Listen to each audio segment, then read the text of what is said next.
In October of 1937, on a pretty cold morning, and there was an electrical fire that took place, and the fire, it was a Sunday morning, and the fire spread very quickly. And I actually have a member in my congregation today who lived on Wilroo at that time, and she remembers seeing the fire from her living room. She remembers putting her hand on the pane of glass of her living room and just feeling the heat. It was such an incredibly disastrous event, not just for the church, but for the community, to see the church in the center of town, the intersection of faith and life, just in a raging fire.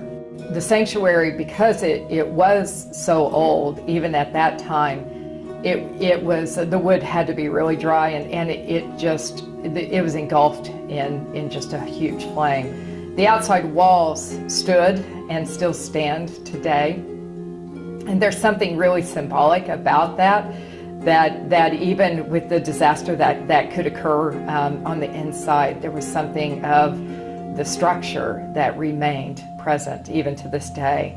There's footage of the steeple falling and burning and falling over the Newark-Pompton Turnpike, and just the grief that the congregation felt at that time. We have the sermon that Reverend Cater preached on that morning. They went ahead and gathered, I think the following week, they gathered together in a different space, and the sermon he preached is basically, "We will rise again."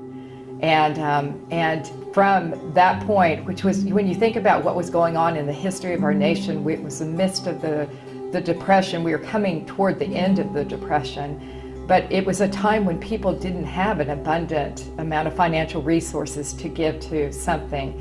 And yet, not only did the church community raise the funds, the church went out to the greater community, to neighbors and friends of this church who didn't at that time belong to this church, and the whole community. I love that thought. The whole community of Pequannock Township built this church structure. So in 1939, we have video footage of what took place, and there was a town parade similar to the memorial parade that we have today, going up the Newark-Pompton Turnpike.